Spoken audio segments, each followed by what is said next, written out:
Welcome, everyone. Welcome to Universo Expositor. And today I'm so happy. I'm really honored to have Chris Meyer with me.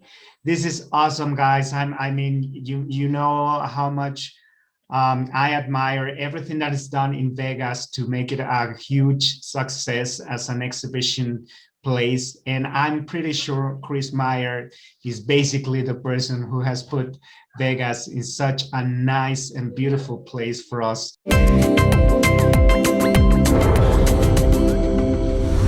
Welcome, Chris. How are you?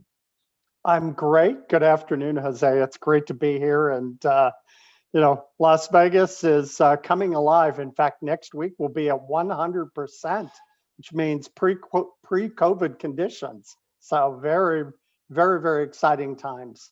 And we are actually opening the Las Vegas Convention Center. The ribbon cutting is happening tomorrow night at 6 p.m. Pacific. So yeah, lots of exciting times. And I certainly have played a role, but it takes a village to make things work, and I'm just one of many. And thank you for the kind words. Well, I absolutely agree. Our industry is all about teamwork, but Yep. all teams need a leader. And I think you've been a fantastic one for our industry, not only for Vegas, but for many other things that we'll be discussing today. But Chris, Excellent. once we have this introduction, I always want to go a little deep on the person I am interviewing. And in this case, I would really love you to let us know a little bit about your childhood. Where were you born? What do you remember about those days? So let us know a little bit about yourself. Oh, I'm really happy to do that. So one thing you may find very interesting is I was born in Subic Bay, Philippines. So I'm actually Filipino.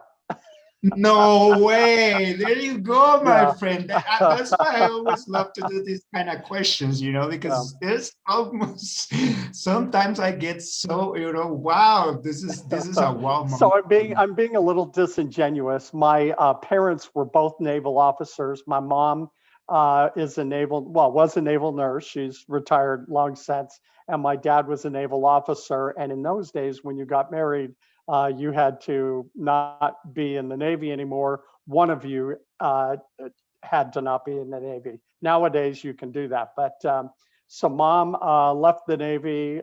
Then, of course, they got married. Then they had me. And so my childhood was rather amazing. We lived all over the world, both coasts of the United States, as my dad was going to different, studying different parts in the Navy as being a naval officer.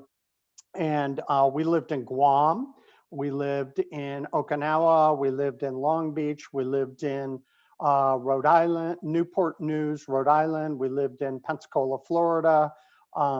So we were all over the place. The longest place we lived prior to me coming to Las Vegas was actually in San Diego. And my mom was born and raised in Chicago. My dad was born and raised in Salt Lake City.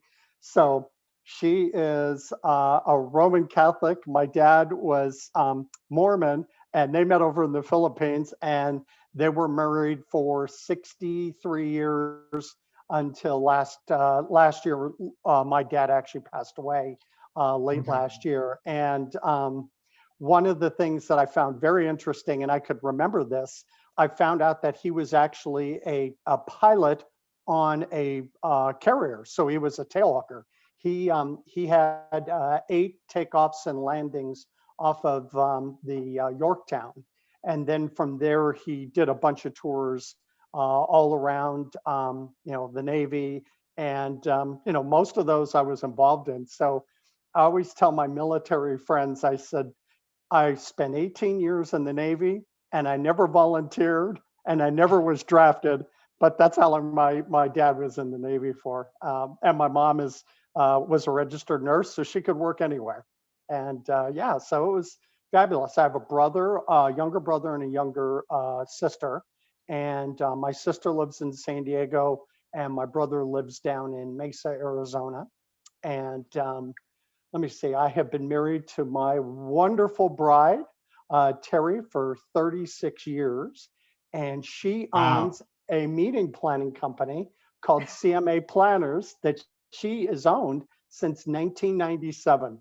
So, and what's interesting is most people don't put those two together unless they really know us well, because we always kept our business kind of, apart from each other. I think a lot of my being kind of outgoing was brought about from moving from one location to another, because you'd go to school, you would make friends, and then all of a sudden a new assignment would come through and you'd have to pick up and move. And in some cases, it was pretty crazy. You're moving from San Diego, California, all the way over to Guam, which was 8,000 miles away. I mean, out in the middle of nowhere, and that was pretty interesting times. When I was in Guam, though, I did learn how to scuba dive, and I went diving on many of the wrecks in the Truck Lagoon out in the Carolina Islands. We went to places like Palau, dove off of the coral reefs around there. Did a stop in Australia to pick up some fuel. One of my best friends, his father was the captain of the Coast Guard ship in Guam, and my dad was the executive officer of the naval station. So yeah, it's just one of those adventures. Learned how to sail, learned how to surf over there, and some of those things I still, well, not surfing, but I still scuba dive. Wow, that's amazing. And all the richness that is, feeling yourself and your heart because of, meeting all these different people and all these different cultures. And I think this is something that kept them going, because in the event industry, in the exhibition industry, you have to meet and you have to be in contact with all these different cultures and all these Yep. different industries. And this is something that becomes natural to everyone who is involved in this industry. So how it came that coming from all these countries and living and having all these experiences help you, or how did it came to you to be part of the event industry? Well, I always liked the event industry because it was very diverse and it was never boring. So, and that's how my childhood was when we were growing up. I mean, I went to school in other countries. So, we were part of the population, and we got to learn things about the culture as well as they learned from us. And, all traveling all over the United States as well, same thing. So I ended up in the hotel business when I left UNLV. I actually came to Las Vegas to attend the University of Nevada, Las Vegas. And I got my degree in business there, but my wife was already working well, we weren't married at that time, we were just dating, but she was already working in the hotel business. And so she was the one that really introduced me to what it was like to be in the event and hospitality business. And my first kind of taste of the exhibition industry was when I was at the Tropicana Hotel, and I was director of tour and agency sales there. But they asked me to, hey, would you like to be in national sales and work in conventions? And I was like, sure, that sounds interesting. And so the very first trade show we had was at the Tropicana Hotel. It was very small. It was only about 25,000 gross square feet, because that was the size of the ballroom. But it was a company called Taylor Rental, and they had all kinds of products out there for display that their dealers could come through and purchase for their particular stores and things like that, much like what you see with Ace Hardware and those types of organizations. And from there, I got recruited to go and open up the Sands Expo Center. And I was there, I was director of sales there. And I worked for the Sands Expo Center and then the Venetian as director of sales marketing for almost 10 years, from 1990 to 2000. And then in 2000, I got recruited to come to the Las Vegas Convention Center and open up the new South Hall. So it was pretty crazy times. Yeah, that's kind of my career evolution, and then promoted, throughout my tenure at the Las Vegas Convention and Visitors Authority. And yeah, that was good times. Well, you just tell that like in half a minute, but in reality, I mean, the achieve the achievement, of what you've done is amazing. I mean, all these brands, all these landmarks at the exhibition industry, these are landmarks of our industry. So this is just great, amazing. I mean, just like very quickly, but in reality, wow. I mean, the But I sands always and believed in giving back too. So I served on a lot of committees, a lot of boards, and my two of the really big highlights of my career was my involvement with IAEE and being chairman in 2010, and then also being chairman of the Corporate Event Marketing Association, which both of those organizations are very much complementary, but they're very different in what their community is all about. And then I did some stuff with MPI, served on a couple of committees there. I was head of the special interest groups when they used to have those at MPI way back when, and PCMA, and the whole list of different industry organizations. So I yeah, know, I know. I mean, your trajectory I is was just never just bored. never bored, never bored. Never That's for bored. sure. Why is it important to become part of this kind of associations, and especially everything that was done there was, like pushing the industry and giving, education, and just, because some people think that doing events is just, something that anyone can do anytime. And in reality, you need to have a lot of, backup and nerves and everything that is needed in the industry. So why don't you tell us a little bit about this period? Yeah, so the International Association of Exhibitions and Events, IAEE, is, I really gravitated towards that because marketplaces have been around since the dawn of civilization. So trade shows and fairs have always been with humanity. People always gathered in common places to trade goods, to look for new products, whether it was in medieval times, ancient times.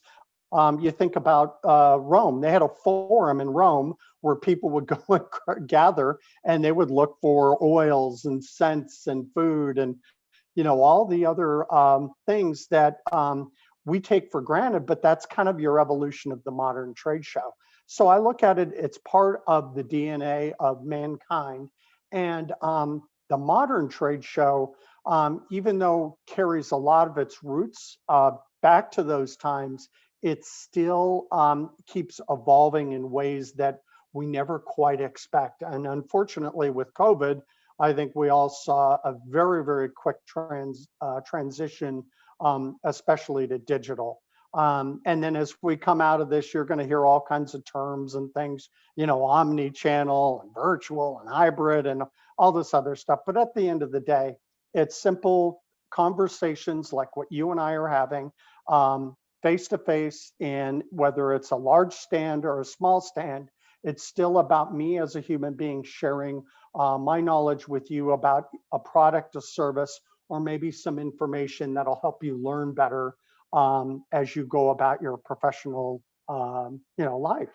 So that's what I always liked about it. It's simple, but then it's very, very sophisticated in how it has to be put together, how it has to be marketed, how it has to be attractive to both an exhibitor as well as an attendee that's coming in to be part of that marketplace. So yeah, that's what I always enjoyed about it. And they're so diverse. There's just there seems like there's a trade show for everything. There's, and then you've got all kinds of learning channels and things like that.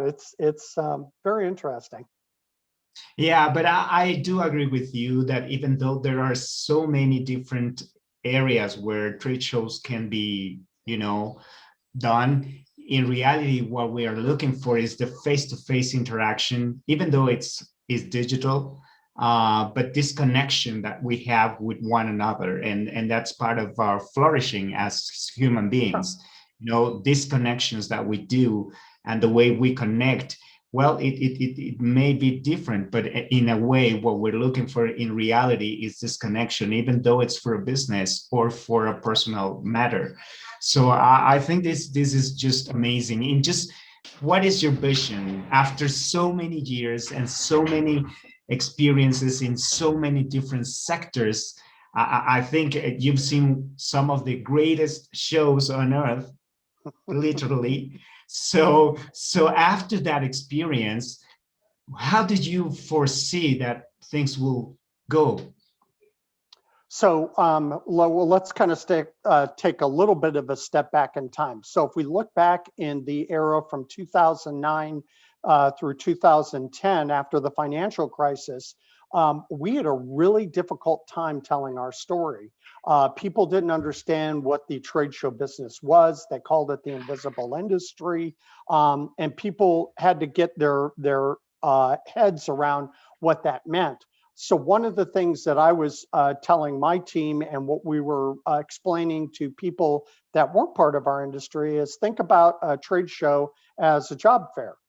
People go to a job fair to look for a job. So the seller is actually the exhibitor there that has a job, and the attendees are ones that hopefully can fulfill that seller's job requirements. And then you needed somebody to organize it, your trade show organizer.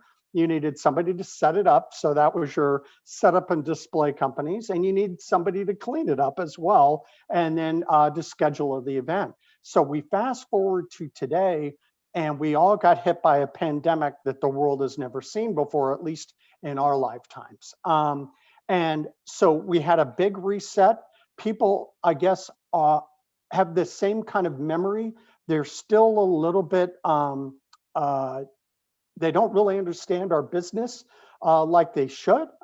It's been much better this time than what it was a decade ago, but still the problem persists that people don't understand how many jobs are involved in what we do with all those pieces that I just described. And I think that is really incumbent upon our industry to make sure that we carry that message forward no matter what. And we have a lot of cheerleaders out there, IAEE, UFI, AEM, there's a whole laundry list of different associations that do a wonderful job with that. Unfortunately, you're competing with everyone when it comes to, hey, pay attention to me, hey, pay attention to me, because we're in the digital age and everybody's focus is very, very finite. So as we move out of this, let's get to where I feel like we're going to be. So we have a real problem right now with vaccinations across the world. We have some countries that are doing really, really good at getting vaccinations, and then you have poorer countries that are not getting vaccinated as quickly. So that is going to cause a loss of opportunity for trade shows as we go into the fourth quarter of this year and continue through 22. So I think it's a moderate growth. I think you're not going to have as many international attendees, and you're not going to have as many international exhibitors. It's going to be a lot more domestic and regional purposed with very, very moderate growth. I think you're going to see in some cases 50% of your audience will not be there because number one, they haven't been vaccinated, and number two, they can't travel as we see the ebb and flow of the pandemic. So then as we go into 23, I think you start seeing more and more vaccinations taking hold, more being deployed throughout, especially in Africa and Asia, getting more people the proper shots, getting them good vaccines. And I see a nice upward trajectory in 23. Moderate, but still upward. Then I think in 24, I think you're going to see a big acceleration in 2024, maybe to some levels like what we had seen in 17, 18, and even into 19. 19 was not as great a year as everybody remembers what it was. But if it's a 17 or 18, those were really good years when it came to trade shows. We saw kind of a leveling off in 19, but we all forget about that because 20 was so terrible. You know, everything shut down in 20. So that's kind of where I see that going. Once again, this is my opinion, but it's through talking with trade show organizers and many, many friends and outlets in the industry. So, you know, I hope I'm wrong on the attendance piece. I hope it's higher than that, but I just don't see where the mechanisms are in place. And then we also have challenges with air service as well. So some places are doing really good at having recovered their air service, and some places are not doing so good in having recovered air service. And some airlines folded up during the pandemic, which we've still yet to see what that effect may be on our business. So yeah, we'll keep our fingers crossed that we have plenty of seats to get people around to the different places that they want to go to buy goods and services. Because I think it's for all of us, especially with supply chains that they need to manage, making sure that all of those elements are turning so that we can sustain growth for all of our countries and all of our economies. Sure. And what about the digital part, Chris? Because it's been discussed, I mean, all the time, right? It's just like, oh, well, then now we have the platforms and you don't have to spend so much money traveling and so on. So what do you think about that? Well, I think that digital is another job. It takes as much work to produce a digital event as it does a live event. And if you have two people in the room that have the same product and service, who are you going to buy from? The one that you've met physically, that you built some trust with, or somebody over a screen that you never met? You know, it takes a much longer time to be able to build that trust in a digital format. And what I think the big change with digital, omni-channel, whatever you want to call it, I think is we're going to go from purely a needs-based deployment, i.e. what we're doing now, to something that's going to create a new marketing platform to get people interested in the live event, to get them to think about spending the money to attend the live event, and to create that fear of missing out opportunity to a much, much wider audience. So I think there's some exciting stuff with that. But producing a digital event, I mean, I got the opportunity to judge, oh my heavens, I think it was 29 or 39 different digital, events from the Virtual Event Institute this last spring. Oh my heavens, the creativity was amazing. But after a while, you got to kind of see the same type of performance art, and you had to kind of separate yourself from that performance art, i.e. the cameras and the way things were done, to what was the story that they were trying to tell, and how would it engage you as an audience. So that for me was a big eye opener, and that's where I go to. I think we're going to see a big change as live events start gaining traction again and people go to them. You're going to see a lot of the digital turn into a marketing channel, really, to generate more audience. I absolutely agree with you. And also, well,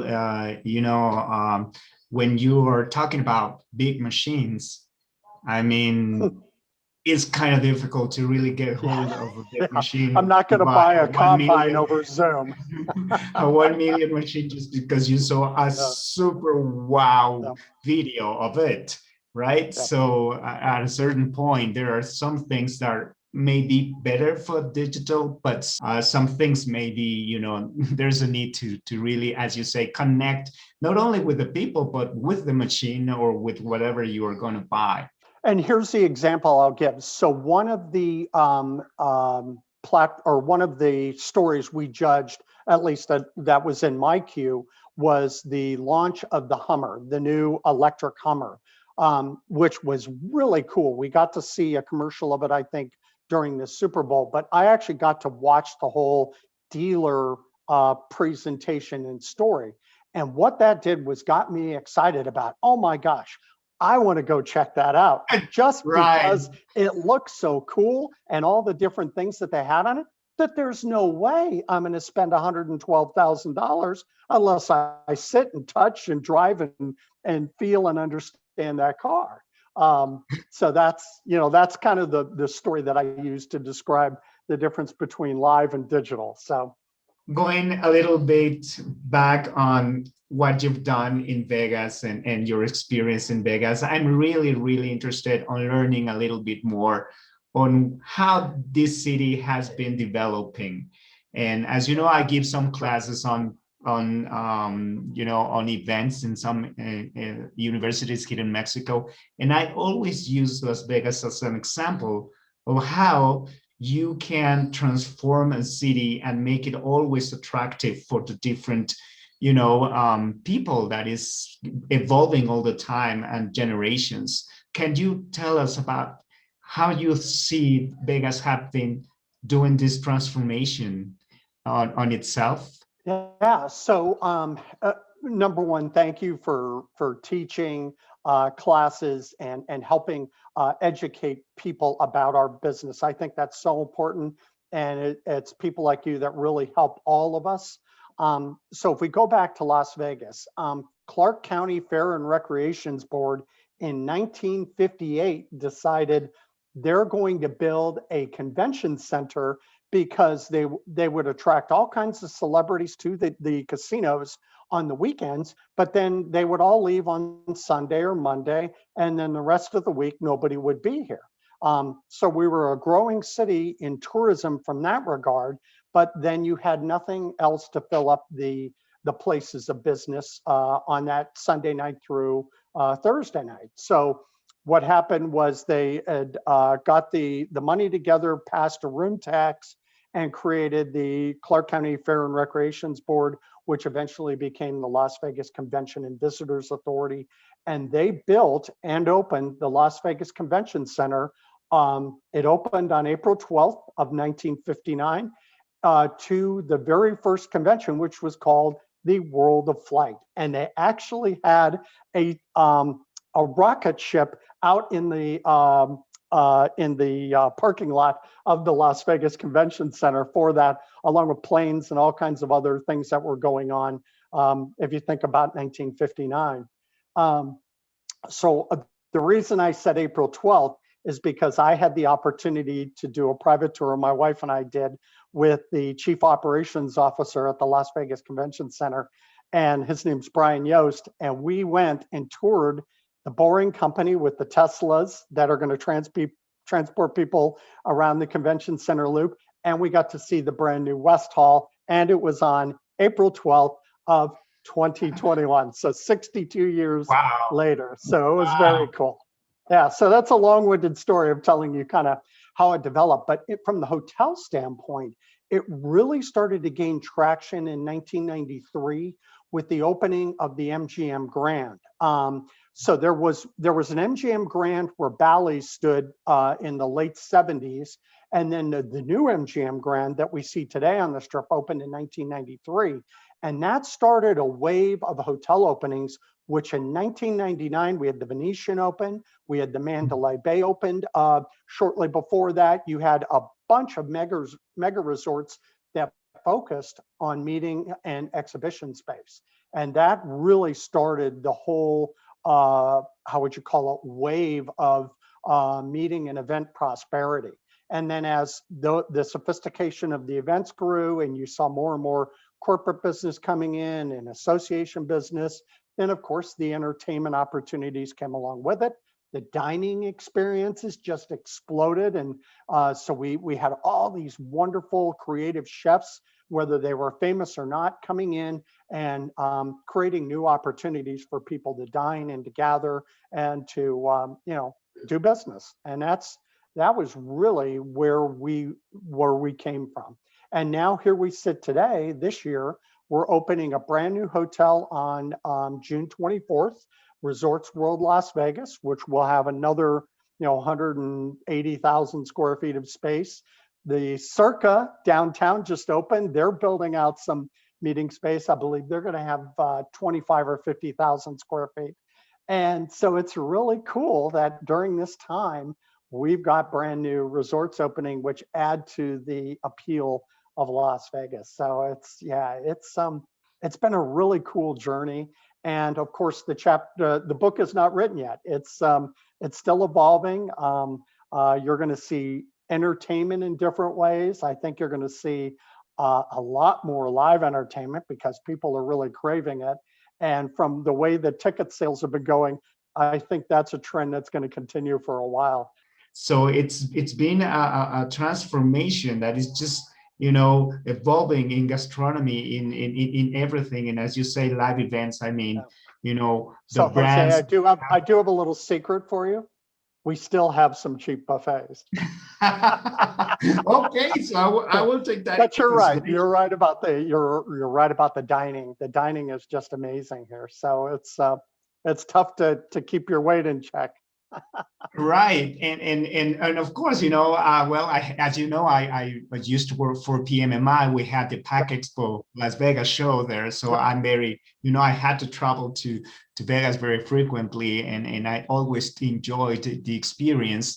Vegas is always surprising. It's like every year you go there and there's something new, and you're like, I just came some months ago. What's going on with the city? I mean, it's just evolving and evolving and evolving, and it is just amazing. I mean, what's building up on what it's already there. And we had the very first Pack Expo West in the Sands Expo Center.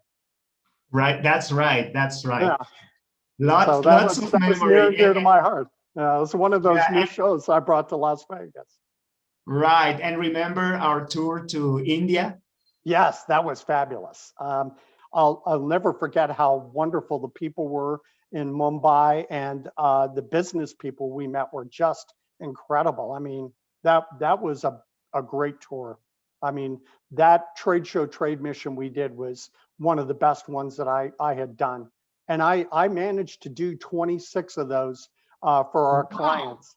Yeah, over the years. So we created that platform in 2004, and the last one I did was in 2019. Wow, amazing. Yeah. Well, I feel lucky that at a certain point in time, I was able to do it with you guys who were so professional and who helped us. All the shows where we were there, very big names of the industry, just going to, invite all these people from India to come to Vegas. Yeah, we did well. We got lots of Indian business travelers coming to Las Vegas, and they still continue to this day, which is wonderful. You have this new project, and it's not so new, but it's a new project, which is called Chris Meyer Global. So tell us about it. What is it all about? Well, thank you very much. So Chris Meyer Global is a company that we formed basically to, I believe in paying it forward. And so what I've done is through my network of friendly connections, I've been able to provide the global event industry with friendly network connections, warm introductions, and we are active in strategic partnership creation, acquisitions of events, health and safety protocols. We're active with private event. I've been doing this for basically 20 years. When I was with the Las Vegas Convention Center, I would always get people that would say, "Hey, Chris, we're looking for somebody that might have XYZ for sale." And I was like, "Well, have you talked to so-and-so?" And they're like, "Oh, well, no, we didn't think about that." And so I'd send them an email and say, "Hey, you need to have a conversation with this person." And so what happened over the years, the best compliment I got paid is when I started Chris Meyer Global, was one of my friends said, "Chris, you have always been great at getting people married that didn't even know they needed to be married." I'm like, "Oh my heavens, I never thought about it like that." So yeah, it's been very, very fun. My retirement lasted about a day and a half. So I left the LVCVA on October 2, and I had my first engagement on October 5th. So yeah, very, very That's quick. amazing. Yeah. That's amazing. And I think all goes back to the connections, those face to face or those connections, as you say. So let's say, if I understand it well, you're a facilitator of these connections. You Yeah, really know absolutely. how to. Well, especially on a global scale. So I have friends all over the world that I've done business with all over the world. They know me, they trust me. I know them, I trust them, and I can help move business along much more quickly than if somebody was just going to make a cold call and say, hey, I'm interested in your product or service, or would you buy this from me type of situation. And then on the whole private equity piece, that came about because I've been involved in a lot of different things, and now I actually get the opportunity to be deeply involved to help usher through maybe an association that's never even considered an investment in their event asset or even selling their event asset to a private company. And so I can actually help them to understand what that process looks like and make it a really good strategic partnership, which is how they work best. When you're working with a nonprofit, the most important thing is keeping them involved in their brand. They own the brand, they're the ambassadors of the brand, and they're the ones that organize their community. The minute that you try to pull that event asset away from that community, it can usually spell disaster. So, and right now, a lot of those nonprofits need help because you've gone, in some cases, 2 years without any revenue. At least that was their major source of revenue.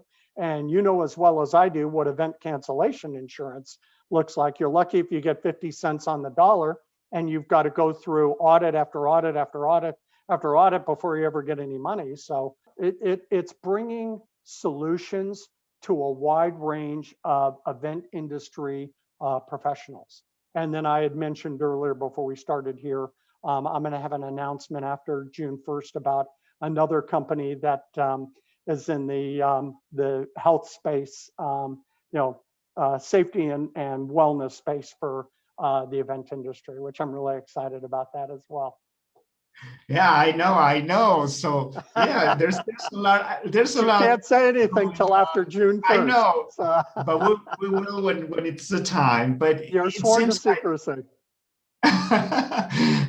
but it seems like, um, there's so much to do in this industry, and all you've done is just, I just want to publicly recognize what you've done for our industry and for the city of Thank Las you. Vegas. I mean, really, it's just amazing how we as professionals can learn so much out of you. And because of that, and just as we are closing this interview, I would like you to tell us, what do you think a great trade show organizer should have or should do to really, foster the industry, to really push up all the efforts and really work, to make it always best for everyone? Sure. I would say be open to new ideas, have a lot of patience because so many things are out of your control, and listen to your team. The minute that you start having an authoritarian type of regime, things seem to go sideways very, very quickly. And there's so much talent out there that now we have to retrain, we have to re-engage, and we have to find those people that have now left our industry to go do something else. And we have to bring new talent back in to help us, because it certainly isn't going to be me that's creating these new events. It's other folks that are much younger than us. And that's the importance. Once again, you asked me at the start of this interview, why are associations important? That's one of the reasons our industry associations are important, because they can provide that education. And most of all, they can get us together and the people that have been in the business for a while and allow us to share knowledge and learn from them. Thank you so much, Chris, for this time. It's been really amazing connecting with you again after so many years, after that great experience, and being able to talk to you and see a little bit of what you're doing right now, even though we cannot say all the surprises yet, but we will. Some near future we will. And I appreciate that. Also, sharing your views on what's to come for our industry, and sure, we will keep on in contact to learn more about what you're doing and your endeavors with Chris Meyer Global. So thank you again, Chris, and hope to see you again live in Vegas. Jose, you can count on it, yes. I'm missing it. It's been probably like 10 years I haven't been to Vegas. Oh, so this shame on you. You're going to come up here. And I don't know if you know this, Chris, maybe you do. I certainly think you do, but Las Vegas is the #1 destination for Mexicans. Yes, it is. All the time. I mean, that is the #1 destination outside Mexico in the whole world is Las Vegas. And we love our Mexican audience. We love the visitors. We love the shopping and the money that they spend. And yeah, it's wonderful. Yeah, I did global sales. I know how important Mexico is to Las Vegas. And by the way, I have been to Mexico. I have been to Mexico City. So. Oh, well, awesome. Well, if you come back in, let me know so we can go out and can show you the city. You can count on it, my friend. Many interesting things. Okay, so thank you again, Chris, and thank you everyone for listening to this incredible story on Chris and his view of our industry. Jose, this was wonderful, and it's great to see you again. You and I shared very special experiences by being in India together with a whole group of other people. And, I will always treasure that. I know the people that were on that trip will always treasure it. And those are what's wonderful about our industry is we get to have those shared experiences. Even years later, we can reflect on them and go, wow, I remember doing that when I was over there. Or, I was with so-and-so when I was there. So it's just part of the human experience. And thank you for being part of my human experience. Yeah, well, thank you to you, to Chris. Thank you, everyone. And, give it a like so that we can keep on learning about these fantastic people of the exhibition industry. Thank you all. Keep safe. And we'll see in another episode next time.